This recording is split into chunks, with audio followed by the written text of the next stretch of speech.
El artículo 18 de la Constitución nos da derecho a estar informados e informar sin censura, sin reservas y con responsabilidad. La investigación periodística nos permite encontrar evidencias para sacar a la luz verdades ocultas. Nuestra misión es presentar esas evidencias porque las evidencias nunca mienten. Amigos televidentes, tengan ustedes muy buenas noches. Bienvenidos a Artículo 18, donde solo cuentan las evidencias. El horror que han vivido centenares de niños al convertirse en víctimas de abuso sexual y violación en el ámbito escolar será nuestro tema de esta noche. Los casos de mayor repercusión son los de las últimas semanas en el Colegio Réplica Aguirre Abad de Guayaquil, en el que decenas de niños entre 6 y 8 años fueron víctimas de abuso por parte de sus profesores, y en la unidad bilingüe Mushuk Pacari de Quito, donde 84 niños han sido abusados por un profesor. Los relatos no dejan de ser escalofriantes. ¿Cómo es posible que esto haya ocurrido en un sitio donde iban a educarse? Desde el 2014 hasta el 2017 se han registrado oficialmente 882 casos de abusos contra estudiantes, de los cuales 561 se suscitaron en el interior de unidades educativas del país. A raíz de que se hicieron públicas estas denuncias, nuevos casos en otras instituciones, públicas y privadas, también se han destapado, poniendo en evidencia que se debe tomar medidas urgentes para evitar que sigan ocurriendo hechos que vulneren a los niños. Lucero nos ha preparado un informe sobre estos casos que les denominamos cuando el terror llega al aula de clases. Llegó a casa con una herida en la cabeza. Su madre le preguntó qué había pasado y el pequeño de 6 años le dijo que un profesor lo había empujado contra la pared. La revelación vino acompañada de otro detalle. A un compañero, otro profesor lo tocaba y le hacía cosas en el baño. Entonces, el 14 de septiembre, la progenitora acudió al departamento de consejería estudiantil del Colegio Réplica del Aguirre Abad y habló con la psicóloga encargada. Ella le dijo que iba a averiguar y que hablaría con los padres del otro niño. Sin embargo, el cambio de comportamiento de su hijo la puso en alerta. Se había tornado agresivo, le pegaba a sus compañeros y sus cuadernos llegaban vacíos a casa, sin una sola letra. Buscó en internet cómo disciplinar a su hijo, pero se encontró con las pistas de algo atroz. Su hijo presentaba señales de abuso sexual. El 30 de septiembre lo sentó frente a ella y le preguntó si alguien de la familia lo había tocado. Obtuvo un no por respuesta. Le preguntó entonces si había sido alguien en el colegio. El pequeño asintió y lloró. Su hijo también había sido víctima de abuso sexual. El momento en que la madre toma la posta en la investigación, ella por su cuenta, debido a la falta de respaldo de las autoridades educativas, ella investigó quiénes serían estas personas, sacó fotos y le presentó a la criatura. Luego esto de aquí fue trasladado a la Fiscalía. El caso reventó públicamente el pasado 6 de octubre del 2017, cuando varios agentes, acompañados del fiscal César Peña, ingresaron abruptamente a la institución educativa. Este día se detuvo al profesor de educación física del plantel, quien posteriormente fue trasladado hasta la unidad de delitos flagrantes. Y es que a pesar de las negativas que recibió, la acuciosa madre decidió no quedarse callada. Le preguntó a su hijo dónde vivían los otros niños y personalmente fue a hablar con sus padres. Así los testimonios fueron saliendo a la luz uno por uno hasta completar 5 denuncias formales presentadas a la Fiscalía. Los testimonios son desgarradores. Uno de los menores declaró que 2 profesores en el baño del colegio le obligaban a beber orina, que también le obsequiaban caramelos que le hacían doler la cabeza, que le amarraban las manos y que incluso le pusieron el pene en la nalga y en la boca. Pero lo que más indignó a los padres fue que las autoridades del plantel prácticamente les dieron la espalda. El día del allanamiento al colegio, personal de la DINAPEN y de la Fiscalía tuvieron problemas para ingresar a las instalaciones. No les quisieron abrir la puerta, por lo que ingresaron a la fuerza. Y durante este operativo, uno de los implicados huyó. El 14 de octubre, por pedido de la Fiscalía, Neil B., quien se desempeñaba como profesor de educación física, y el inspector Máximo M., recibieron prisión preventiva por el presunto caso de violación, mientras que el Ministerio del Interior ofreció una recompensa de $10,000 por información que permita localizar al tercer implicado, Egri M., de 39 años, quien habría escapado el día del allanamiento al colegio. Por tales motivos, el Ministerio de Educación anunció la intervención del plantel. Por lo tanto, la rectora, la vicerrectora y el inspector general fueron separados de sus cargos. Una conmoción social frente a todos los hechos que están sucediéndose y que se están destapando en las unidades educativas. Esta cartera de Estado también reveló cifras escalofriantes.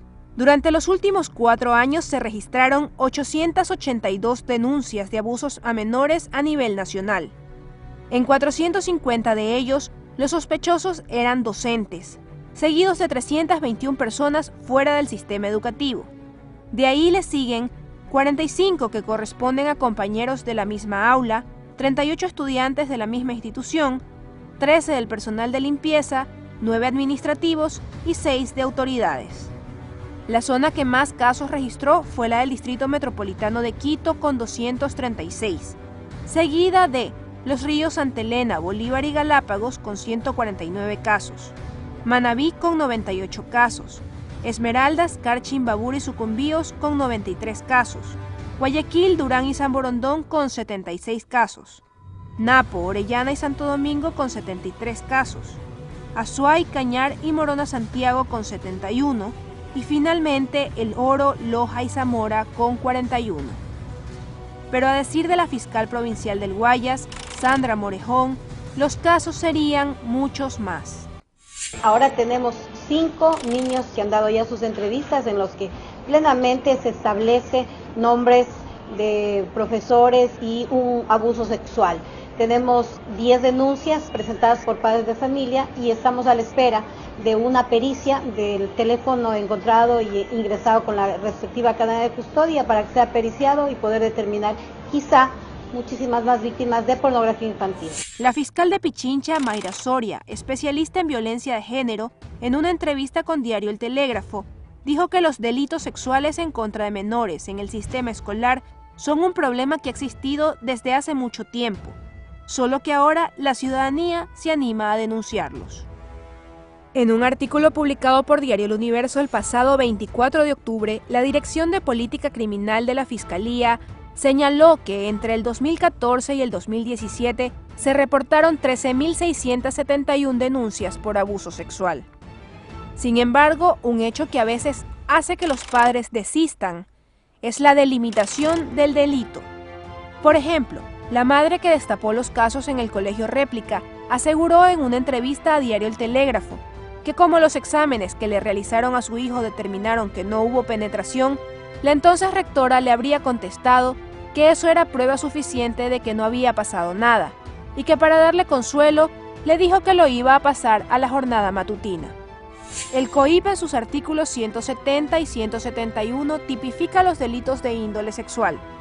El abuso sexual, que ocurre cuando una persona en contra de la voluntad de otra ejecuta o lo obliga a ejecutar un acto de naturaleza sexual sin que exista penetración o acceso carnal.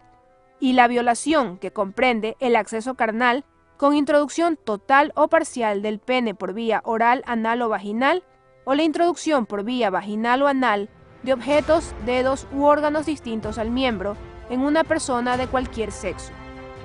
En el primer caso, las penas pueden variar de 3 a 7 años, dependiendo de los agravantes, como si se trata de un menor de edad o una persona con discapacidad, y en el segundo, de 19 a 26 años, contemplando agravantes como la edad, el daño psicológico, la cercanía e incluso si la agresión deriva a la muerte de la víctima.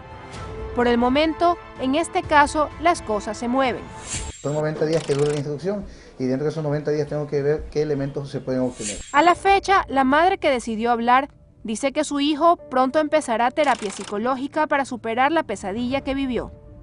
Ella también asistirá a terapia sin bajar la guardia, pues desea que se haga justicia y que lo que vivieron su hijo y sus compañeros nunca más le vuelva a ocurrir a otro niño, ni en Ecuador ni en ninguna parte del mundo.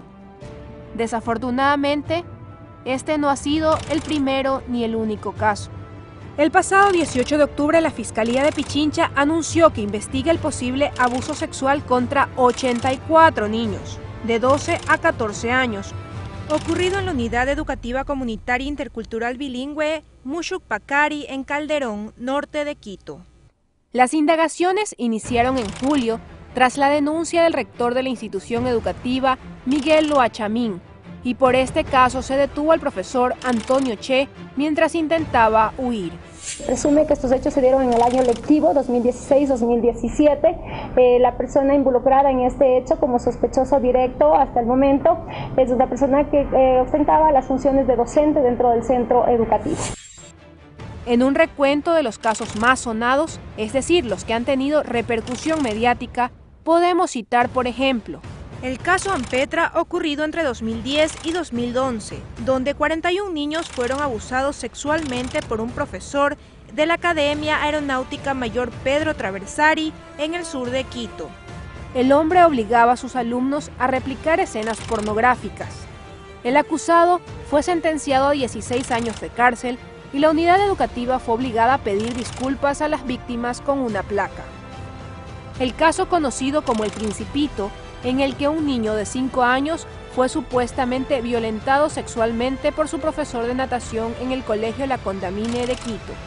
El hecho data del 2014, aunque el acusado José Valdivieso fue sentenciado a 22 años de prisión. Su defensa pidió el recurso de casación.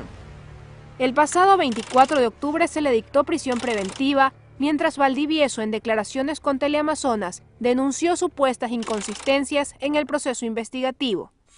Soy inocente y siempre voy a recalcar mi inocencia. Como hay tantas incoherencias, porque en el colegio no pudo haber sucedido, es imposible porque hay cámaras, hay personas que vigilan y todo.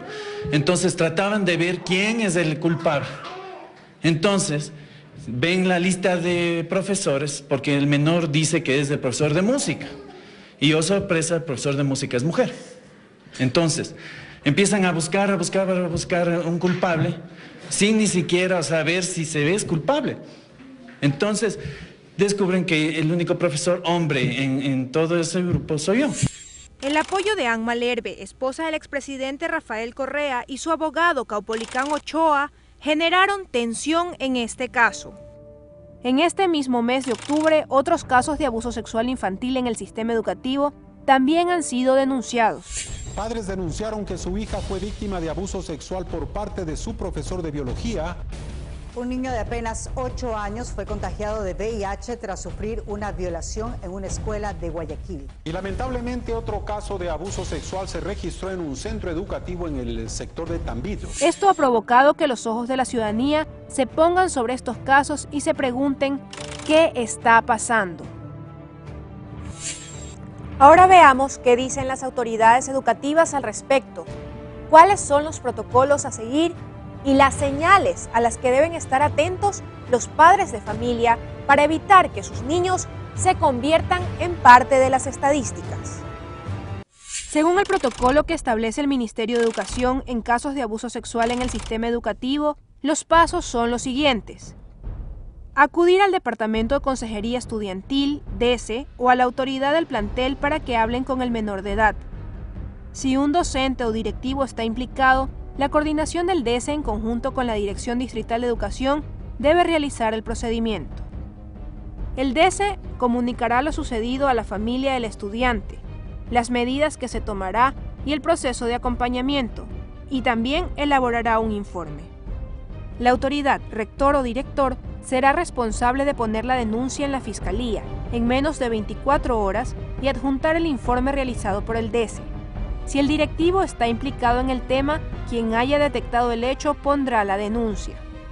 La autoridad educativa también debe informar el caso a la Dirección Distrital de Educación. Luego se conformará una Junta Distrital de Resolución de Conflictos para implementar medidas de protección para la víctima, establecer un sumario administrativo a quien corresponda y prestar asistencia psicológica inmediata. Si el hecho no ha sido denunciado en fiscalía, le compete entonces al distrito hacerlo. Finalmente, la autoridad educativa y el DECE deberán garantizar que el estudiante siga en el sistema educativo, y la dirección distrital podrá ejecutar los procesos de reubicación del menor siempre que haya la solicitud del representante legal. Pero si hay protocolos, ¿por qué no funcionaron en el caso del colegio réplica de la Aguirre Abad? Rectorado, que el rectorado de la inspectoría, que la inspectoría al DECE, que del DECE nuevamente al rectorado, después al distrito. Tienen la obligación de, apenas tengan conocimiento de un delito de este tipo de índole, comunicar inmediatamente a la fiscalía. A decir del ministro de Educación, Fander Falconi, al menos en este caso hubo omisión y negligencia de las autoridades escolares. Es decir, el DECE ya alerta el 30 de mayo y el 6 de junio. Este informe va donde la rectora. La rectora, digamos, de acuerdo a los protocolos de actuación que existe y que tiene el ministerio, es una autoridad educativa. Es decir, una vez que ella tenía el informe, tenía toda la potestad para judicializar el tema o pedir información adicional o recabar información adecuada sobre el caso. La rectora no lo hace así. Al estallar el escándalo, el ministerio dejó sin funciones a la rectora Patricia Cuenca y designó a Nelson Loor en su lugar como interventor. Además, en el acuerdo ministerial número 87A del 12 de octubre, se dispuso la evaluación psicométrica a todo el personal docente y administrativo de la institución, así como la valoración psicológica a todo el alumnado de la unidad educativa réplica Aguirre Abad, tanto de la jornada matutina como de la vespertina. Patricia Cuenca fue sometida a un sumario administrativo, que es un proceso de juzgamiento que el ministerio realiza en forma interna, mientras que la Fiscalía evaluaba la posibilidad de acusarla. Y paralelamente a la investigación por los presuntos abusos sexuales en la réplica Aguirre Abad, el fiscal César Peña dijo que abrirá otro expediente en contra de la rectora por obstrucción a la justicia, ya que el día del primer allanamiento impidió el acceso del fiscal y la policía para detener a los implicados. Los documentos lo determinan todo, ¿no? Y es más la versión, lo que se ha actuado según el protocolo que lo demanda el Ministerio de Educación. Ella no ha cometido ningún error, el único error que cometió fue haber aplicado lo que determina la ley. Muchas gracias. La ley establece que los servidores públicos tienen la obligación de denunciar cualquier hecho delictivo que se produzca en la institución donde laboran. Si no lo hacen y por esa omisión, no haber impedido que se cometa ese delito, ¿ya? Y se produce, el artículo 42, numeral 1, literal B, indica que pueden ser responsables en el grado de autores. Esto abrió otra interrogante. ¿Cómo se seleccionan los docentes y autoridades de planteles? Ellos deben de haber pasado un concurso de méritos, un concurso al cual que nosotros, como yo soy maestra, y nosotros sabemos que dentro del Ministerio de Educación hay concursos para aprobar y hacer parte del magisterio. Pero vemos ahora que hay personas que están en puestos públicos que no han pasado dichos concursos. Y yo sé que hay maestros que pasan todos los concursos y no los eligen. Entonces estamos hablando de que la meritocracia no se cumple como debería. Queremos decirle al ministro de Educación que el problema no se resuelve con las pruebas psicométricas, que el problema se resuelve precisamente teniendo maestros que hayan tenido una formación y una preparación académica. No cualquiera puede venir a ejercer la docencia, como ha ocurrido en estos últimos 10 años. Una autoridad, digamos, un profesor que ha sido sancionado por nuestro sistema jurisdiccional, no puede volver al sistema educativo, no debe volver al sistema educativo. Según la declaración de la exrectora Patricia Cuenca a la Fiscalía el pasado 18 de octubre, se desempeñó en el cargo desde el 24 de agosto del 2016 hasta el 12 de octubre del 2017, sin haber participado en el concurso de mérito y oposición, pues la eligieron a través de una terna. También dijo pertenecer a la red de maestros y no estar afiliada a ningún partido político. Hace pocos días, la Subsecretaría del Distrito Guayaquil remitió un boletín donde precisaba que Cuenca no cumplía los 12 años de servicio mínimo para estar en la categoría D del escalafón docente correspondiente a la rectora encargada. La mencionada docente fue seleccionada de una terna remitida por la Dirección Distrital 09D06. Sin embargo, en el análisis de su hoja de vida no se consideró que no cumplía con los requisitos para ejercer el cargo de rectora encargada, por cuanto tenía 5 años de servicio y no los 12. Pero a decir de algunos docentes que no forman parte de la red, uno de los problemas que contribuyeron a que casos de violencia permanecieran en silencio, enmarañados en la burocracia de los protocolos, fue el llamado decreto del silencio. Mis compañeros docentes, ellos jamás denunciaban estos hechos, porque ellos decían, ¿para qué voy a denunciar si no van a tomar cartas en el asunto? Al contrario, lo primerito que van a hacer es perseguirme, hostigarme, acosarme laboralmente, hasta votarme. Se trata del acuerdo ministerial 455-12, emitido en 2012 por la entonces ministra de Educación, Gloria Vidal, según el cual estaba prohibido que maestros, rectores y personal administrativo difundieran temas relacionados con el sistema educativo o el ministerio.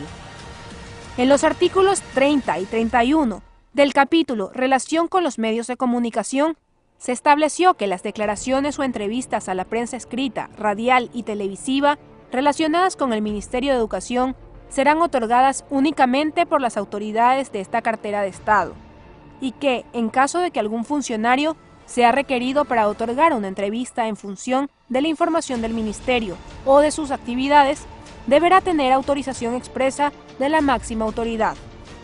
Quizás por eso, durante los últimos años, los periodistas recibimos muchas respuestas como estas. Dicen que ellos no están autorizados para dar ninguna declaración, que tienen que ir al distrito, ahí le dan cualquier cosa. Pero no hay nadie que al menos nos reciba. Ya les estoy explicando eso, me dice la señora inspectora. El canal no puede ingresar ahorita.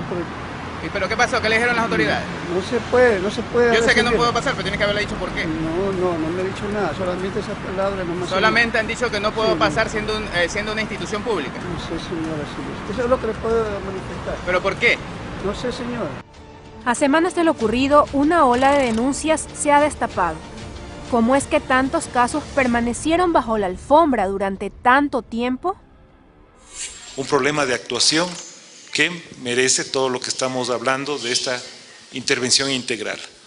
Ahora, que esto lo generalicemos al resto del sistema educativo, tampoco es así, porque creo que hay muy buenos funcionarios que hacen muy bien su trabajo en el DESE, muy buenas autoridades educativas, y no todo el comportamiento del sistema educativo es así. Este viernes 27 de octubre, los exministros de Educación Augusto Espinosa y Freddy Peñafiel comparecieron ante la Comisión Ocasional AMPETRA de la Asamblea Nacional sobre las acciones que emprendieron en su momento en los casos de abuso sexual a menores. Espinosa, quien se desempeñó en dicha cartera de Estado en 2013, reconoció que sabía de los hechos. Sabíamos que habían denuncias en Fiscalía, en promedio 100 denuncias por año, y sabíamos que esas denuncias eran solo la punta del iceberg. Los dos exministros enfatizaron su labor en la implementación de un sistema de prevención que desafortunadamente falló. No se hizo absolutamente nada con 382 denuncias de abuso sexual en 4 años. No fueron trasladadas a la Fiscalía, no se destituyó directores, no se investigó a los denunciados, ni se les hizo seguimiento a los niños abusados. Al menos 100 denuncias por año y las acciones tomadas por parte del Ministerio no han sido suficientes para evitar que sigan ocurriendo estos casos. La Comisión Ocasional AMPETRA elaborará un informe que dentro de 15 días se entregará al Consejo de Administración Legislativa, CAL, para luego exponerse en el Pleno. Por su parte, el Ejecutivo promociona una de las preguntas de la consulta popular en las que propone que no prescriban los delitos sexuales en contra de menores. Como sociedad, como familias, como comunidad, en conjunto obviamente con el Estado, se deberán tomar todas las acciones pertinentes para que esto no solo no quede en la impunidad, sino prevenir nuevos delitos que abusen en relación a los derechos de nuestros niñas y adolescentes. Lamentablemente en ciertos casos ha habido un falso espíritu de cuerpo e incluso negligencia. Estamos actuando con celeridad y firmeza. Se ha separado a los negligentes y se coordinó con la justicia la captura de los acusados. Se puso en la lista de los más buscados a un prófugo y se inició un trabajo conjunto con varias funciones del Estado. Mientras esto ocurre en el plano de lo político, en el plano social, especialistas recomiendan estar alerta para detectar a tiempo los casos. Porque un niño o una niña no miente sobre un acto tan atroz. Puede que la magnitud haga que sea vista de manera más fuerte, pero rara vez, mejor dicho, casi nunca mienten al respecto.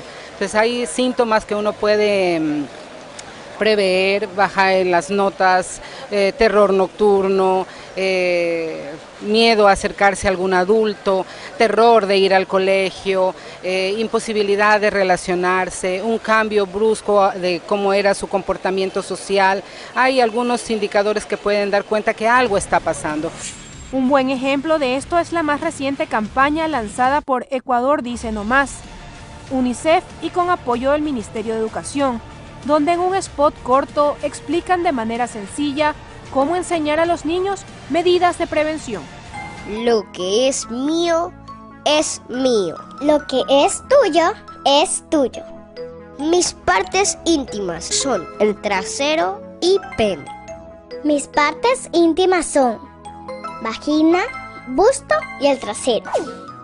Estas son mis partes íntimas y nadie las puede tocar. Ni yo debo tocar las partes íntimas de nadie. Mi boca tampoco se toca. Los padres deben estar pendientes de sus hijos, hablar con ellos y enseñarles desde pequeños que nadie debe tocar sus partes íntimas y que si lo hacen, deben hablar para impedir que esto vuelva a ocurrir. Un tema a tener en cuenta en la próxima consulta popular. La 7ª pregunta plantea la posibilidad de declarar imprescriptibles los delitos sexuales contra niños, niñas y adolescentes. Esto ha sido todo por hoy, amigos televidentes. Muy buenas noches.